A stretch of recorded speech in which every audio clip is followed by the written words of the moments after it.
Ladies and gentlemen, let me introduce to you the best in the world, Mika le Fifou.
I know I'm the best in the world, Mika le Fifou.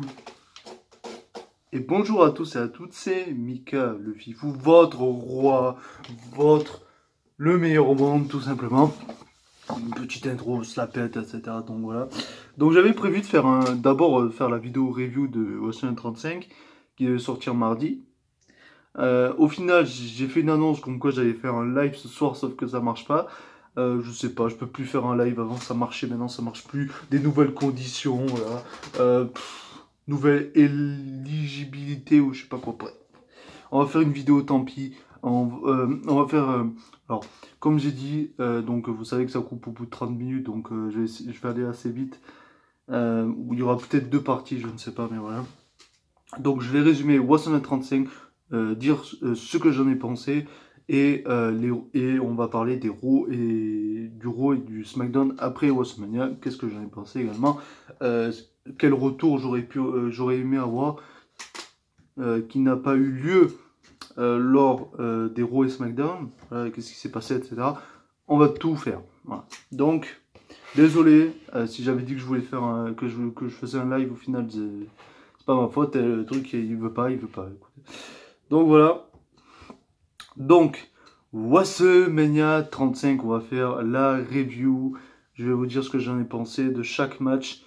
Et ensuite, on va parler du Raw et du SmackDown après WrestleMania. Allez voir la vidéo review de TakeOver New York si vous ne l'avez pas vu, en tous les cas. Et voilà, on va faire ça. Review WrestleMania 35.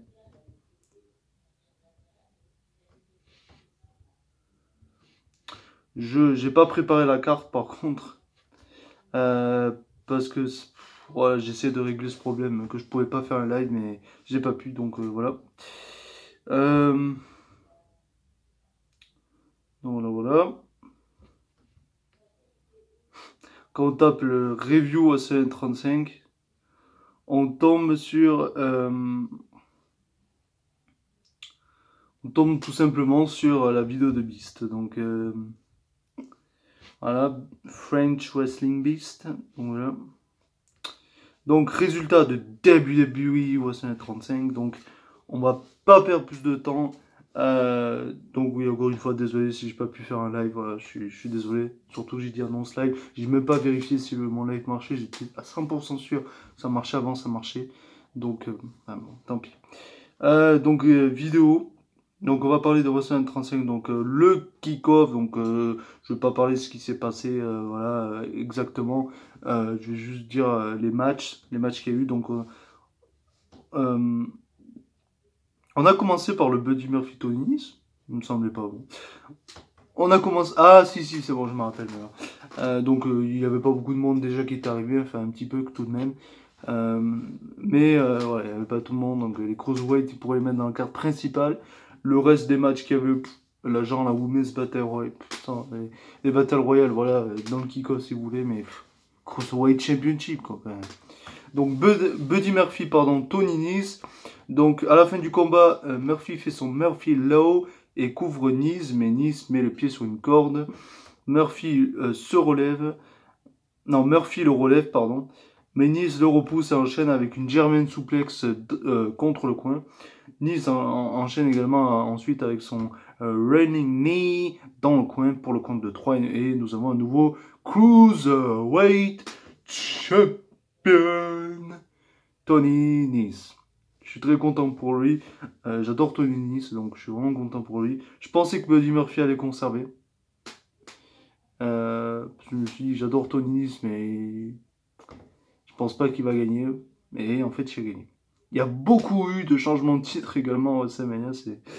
C'est le premier changement de titre de la soirée là, de WrestleMania, et ça sera pas le dernier.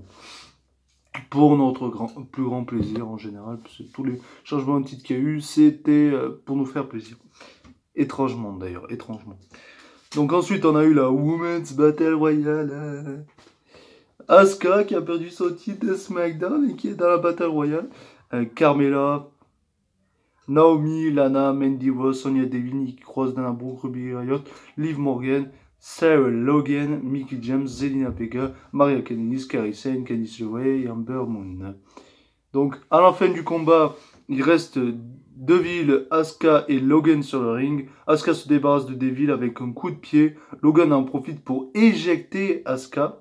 Donc Asuka a même pas gagné la Battle Royale. Il y avait même pas d'ailleurs Lacey Evans dans la Battle Royale.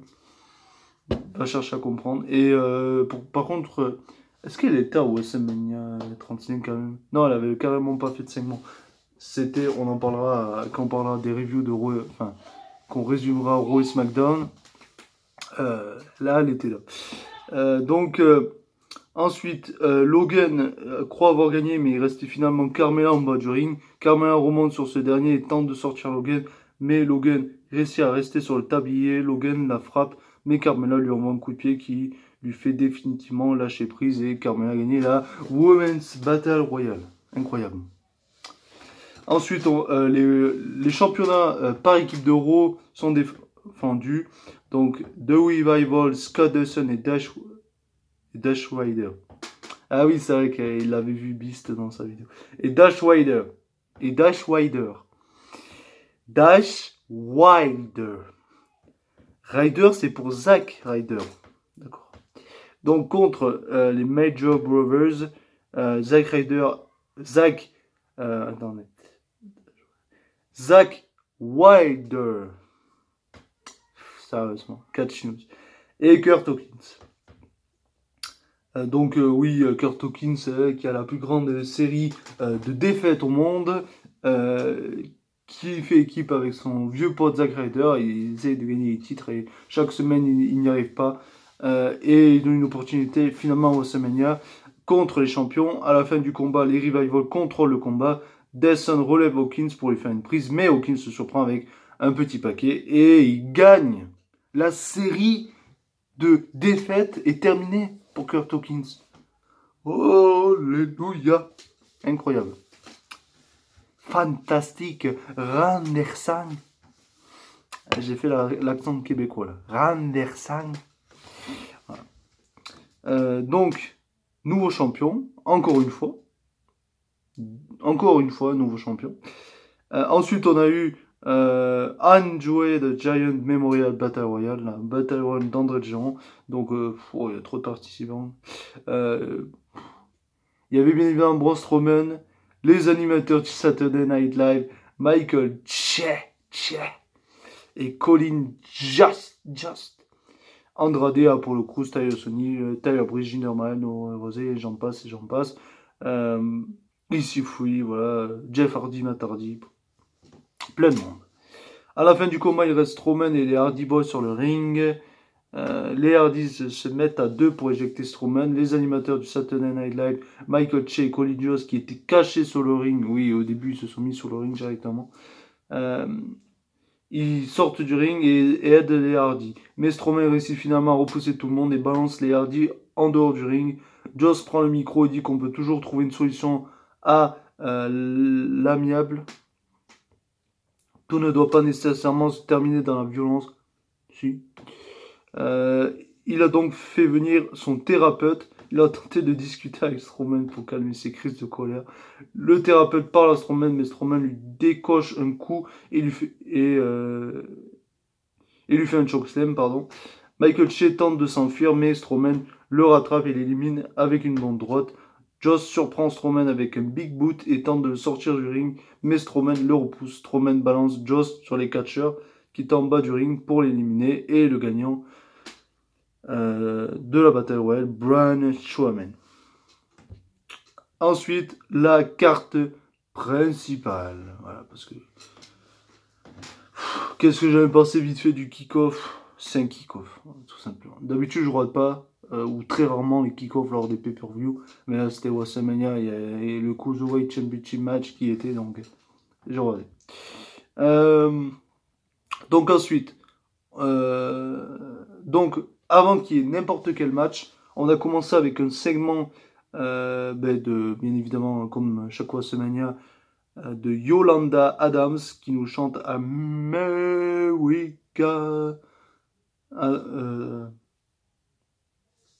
Non, America the Beautiful, mais c'est pas. Je sais pas si c'est. Si, c'est America. Bref. L'hymne, voilà. America the Beautiful, voilà, comme à chaque fois WrestleMania. Des hélicoptères passent au-dessus du ring, voilà. Ouais. Une armée de pyro sanglote chez Michael Cole nous souhaite le bienvenu à WrestleMania. Welcome to WrestleMania. L'host de WrestleMania 35, Alex Bliss, arrive sur la scène. Bliss dit que pour une soirée pareille, il ne fallait pas moins qu'une déesse comme présentatrice, et pour nous offrir un WrestleMania moment, elle n'a qu'à claquer des doigts. On ne la croit pas, Bliss claque des doigts. Là, j'ai claqué des doigts. Tout à l'heure, j'ai fait ça, mais bon, voilà. Et Hulk Hogan arrive sur la scène de Huckster. And we all Americans. Dun, dun, dun, dun, dun, dun. We all Americans. Non, il est beau ce t-shirt, je vais pas l'arracher. Ah, c'est dommage. Vous aussi, vous auriez aimé avoir un Mika le Fifou moment. Dommage, dommage. Donc, Hogan dit qu'il est très heureux d'être de retour à WrestleMania ici au Superdome. Et il y a écrit Silverdome sur Catch News, mais c'est au Superdome, on sait que c'est au Superdome. Parce qu'à WrestleMania 30, il était à WrestleMania 30 et c'était au Superdome, voilà. Hogan reprend son sérieux et nous dit qu'il est très heureux d'être ici au MetLife Stadium. Devant lui se dressent 80 000 Hulkamaniacs qui crient, des superstars qui rêvent d'avoir leur WrestleMania moment. Il lui reste une question à nous poser. What you gonna do when Hulkamania, Alexa Bliss and WrestleMania will run wild on you, brother? Donc voilà. Hogan et Bliss posent sur la scène. Paul Heyman passe entre Bliss et Hogan, l'air furieux, et se dirige vers le ring. Heyman dit qu'il est hors de question que son client attende la fin du show pour catcher.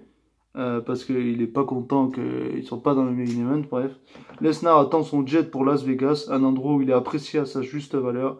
Heyman nous présente The Beast, Brock Lesnar. Il arrive sur le tablier, voilà. Donc on a le match pour le titre universel dès le début du show.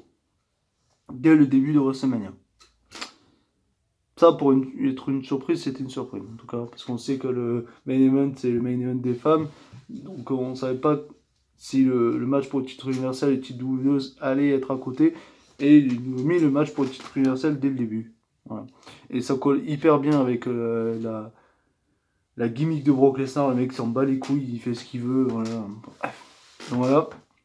Donc on a eu Rollins contre Brock Lesnar dès le début. Donc ensuite Rollins est arrivé après Lesnar. Et Lesnar a attaqué Rollins. Ensuite il est revenu sur le ring.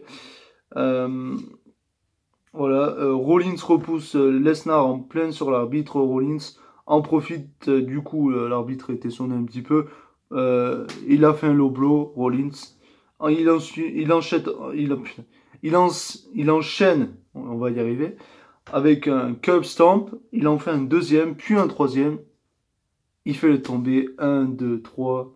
Et Rollins est notre nouveau WWE Universal Heavyweight Champion of the World. Très content, Seth Rollins, nouveau champion universel. J'en pouvais plus de Brock Lesnar. Voilà. Merci aux Rollins. On passe à la suite. Donc, il célèbre sa victoire sur la scène. Voilà, le titre qui tourne, ça faisait plaisir. Ça faisait très longtemps. Donc, bravo à lui. Jerry Lawler est le commentateur invité pour le prochain combat. Donc, AJ Styles contre Randy Orton. À la fin du combat, Orton surprend AJ avec son RKO, le couvre, mais il résiste à deux.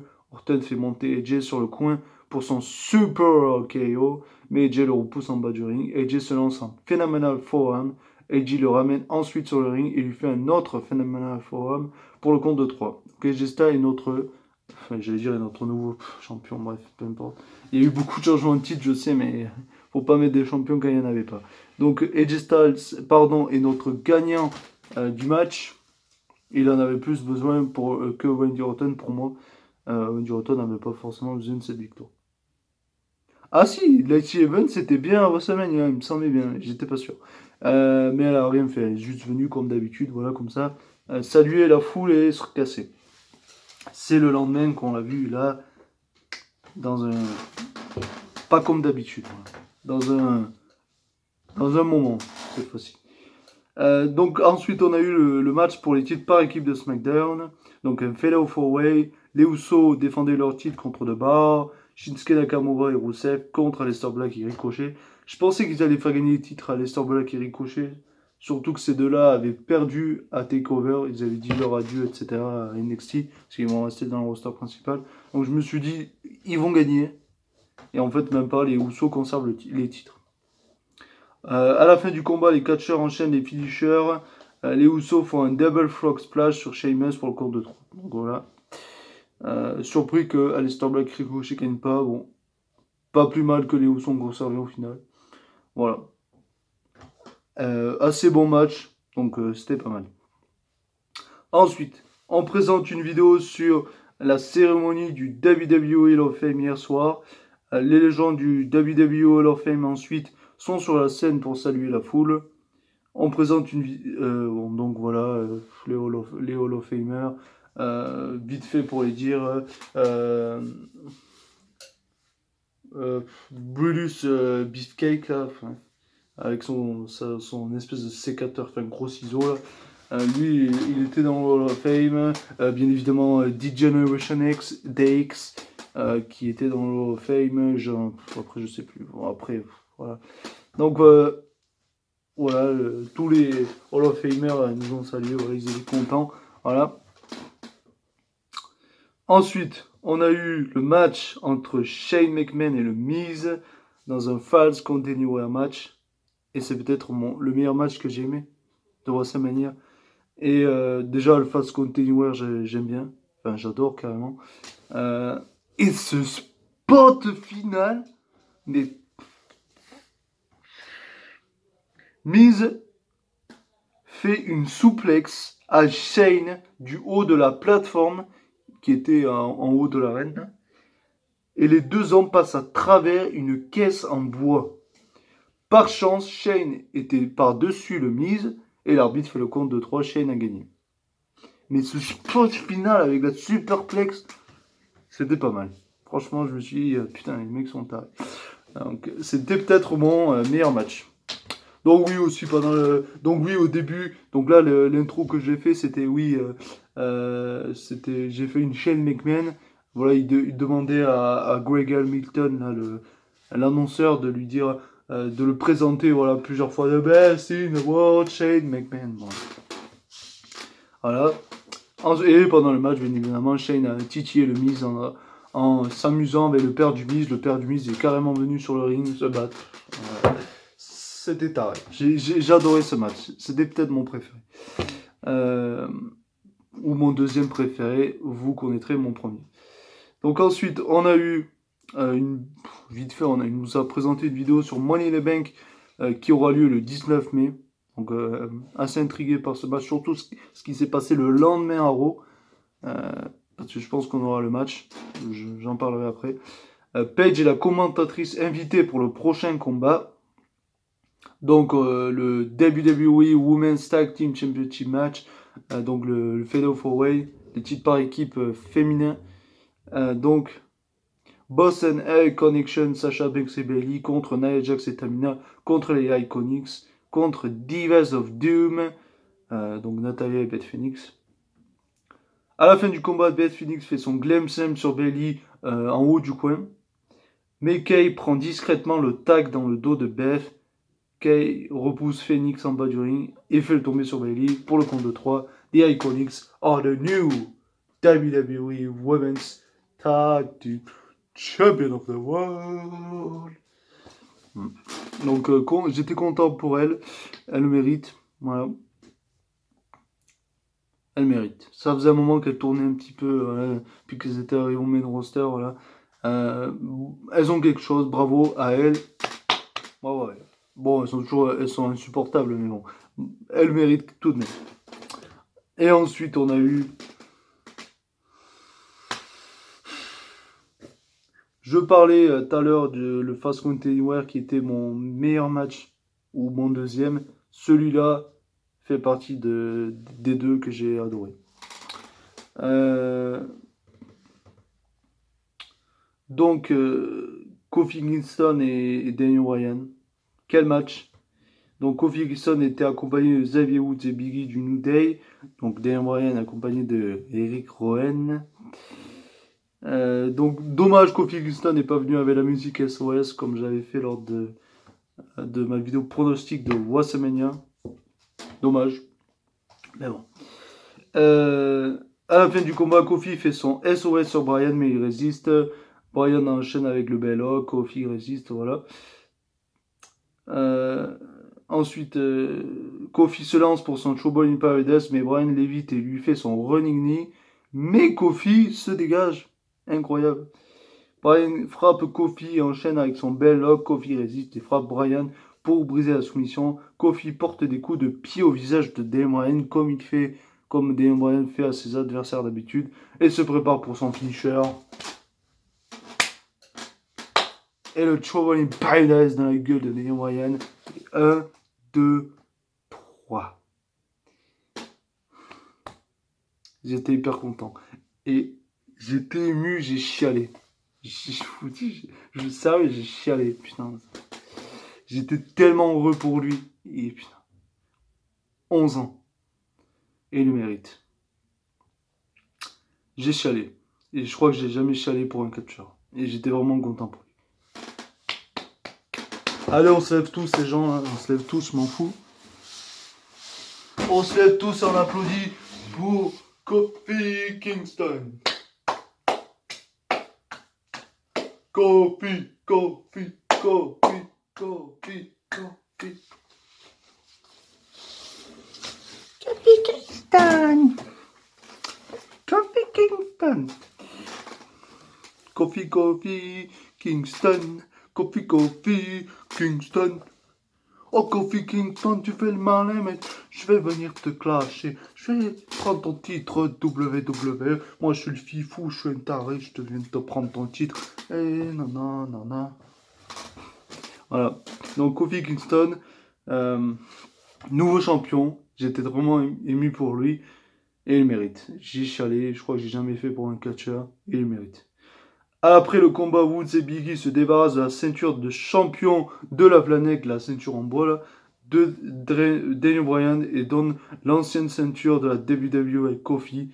Il avait écrit déjà sur les plats Kofi. Donc voilà. Le New Day célèbre sur le ring.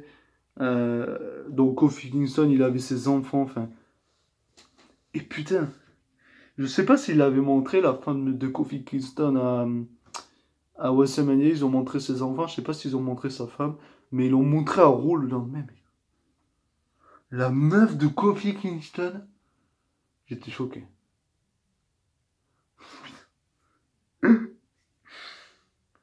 Putain, mais c'est une bombe atomique.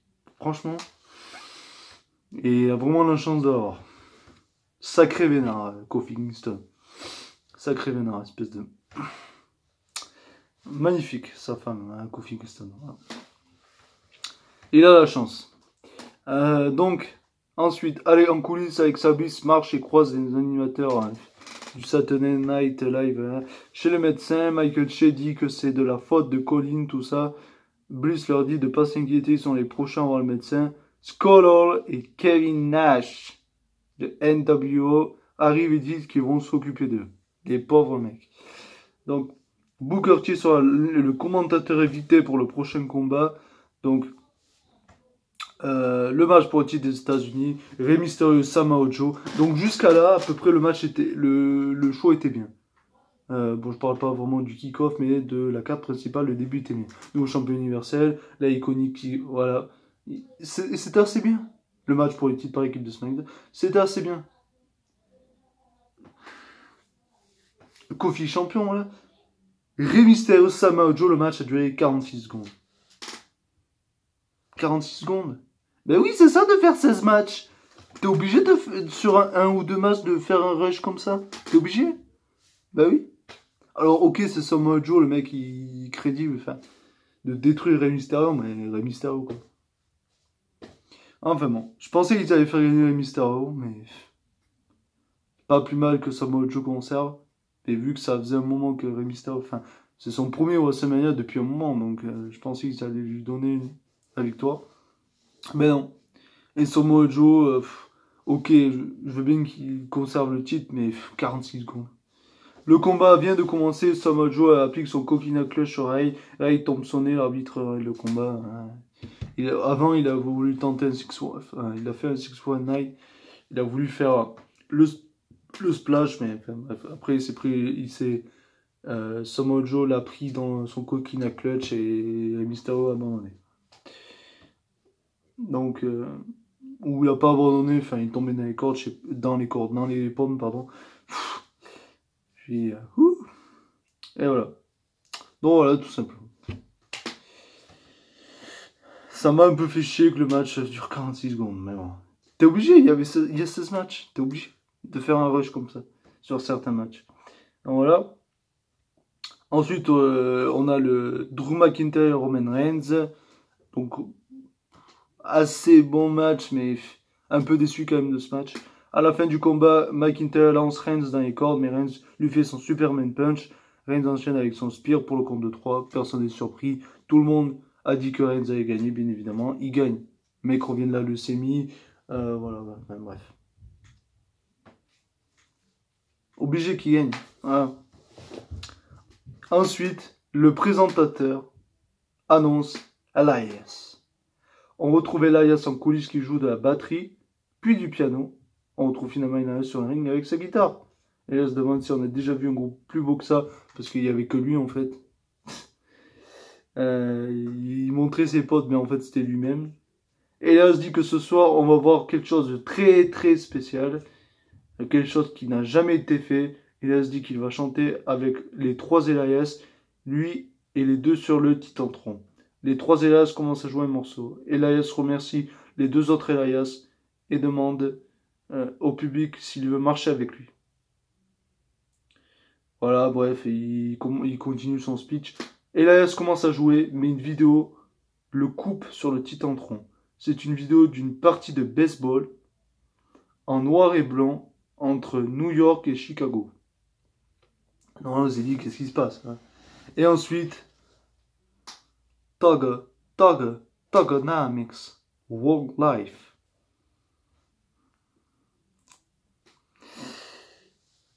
Dr. Thugonomics, John Cena a fait son retour. Le retour du Dr. of Thugonomics. Ça faisait longtemps. Et j'adorais cette gimmick du Dr. of Thugonomics. J'espérais qu'un jour John Cena revienne avec cette gimmick. Mais bon, faut pas déconner non plus, mais bon. Et là, il m'a offert mon WrestleMania Moment de faire ça. Donc j'étais content. Voilà, Cena a un petit peu rappé. Cena dit que le Dr. of Thugonomics est là. Et là, c'est au mauvais moment et au mauvais endroit. Parce que Cena turn heel. Cena dit que tout ce que fait Elias craint. Il ne sent pas marcher avec Elias. Il est un mauvais gars, un voyou, un pitbull, alors qu'Elias est un petit chien tchitchou. il doit nous quitter, il n'y aura aucun AA ce soir, mais il y aura un F you, fuck you. John Cena frappe Elias. Et il lui fait un Five Knuckle Shuffle pour enchaîner avec son FU. Dommage qu'il a pas fait un petit point, son petit point là. Mais bon, il était Doctor of Dynamics. Voilà. On nous présente ensuite la vidéo sur la rivalité entre Triple H et Batista. Donc, voilà. Triple H Batista, no was bowed. Si Triple H perdait, il devait prendre sa retraite. Et les entrées. Très belles entrées, Batista qui fait la mitraillette même s'il était heal. Voilà, donc voilà. C'était bien. Triple H, cette entrée, comme d'habitude, Triple H fait des entrées de toute façon de malade. Donc voilà. À la fin du combat, Batista installe une marche d'escalier sur la table des commentateurs et prend Triple H pour une Batista bombe. Mais cette phrase veut rien dire. Bon. Il fait la Batista bombe, il veut faire la Batista bombe sur Triple H, mais Triple H le fait basculer sur l'autre table. D'ailleurs, donc du coup, il a fait un back body drop et Batista, il est tombé sur la table, mais la table n'a pas pété. Donc ça fait mal quand les tables ne pètent pas. Ça fait mal. Et ensuite, Triple H enchaîne avec un spear sur la troisième table des commentateurs qui se brise cette fois-ci, c'est brisé. Triple H ramène Batista sur le ring et amène sa masse avec lui. Mais Batista le surprend avec un spear. Et il fait le tomber. Mais Triple H résiste. Batista prend la masse, mais Triple H le repousse avec son pied. Triple H prend la masse, mais Batista le bloque avec un spinebuster, etc. etc. Il fait son pedigree, Batista résiste. Triple H prend sa masse et le charge, mais Batista le bloque avec une DDT sur la marche d'escalier. Ric Flair déboule et donne une masse à Triple H. Bien évidemment, Ric Flair, il s'était fait attaquer par Batista, donc il se venge. Flair va parler à Batista pour le distraire. Il lui a dit son of a bitch, ouais, bref. Triple H en profite pour frapper Batista avec sa masse et enchaîne avec un pedigree pour le compte de 3. Donc gagnant de Triple H. En coulisses, Alexa Bliss, donc Triple H ne prend pas sa retraite. Enfin, il n'est pas obligé du moins. Et donc c'était le dernier badge de Batista. Il a annoncé ensuite sur Twitter. Enfin, il a annoncé. Merci à tous, etc. Bon, voilà. Il va se concentrer pleinement sur sa carrière d'Hollywood. Et Triple H, ouais, il va diriger surtout NXT, par exemple. Pas trop catcheur. Je pense qu'il prendra quand même un petit peu sa retraite. Ce qui se passe cette année, c'est la semaine prochaine. L'année prochaine pour Triple H. En coulisses, Alexa Bliss présente des t-shirts. Enfin voilà. Ensuite, il y a Ron Simmons qui arrive, comme d'habitude, chaque mois semaine, ou pratiquement chaque mois semaine, il arrive. Et il nous sort un beau gros damn. Voilà.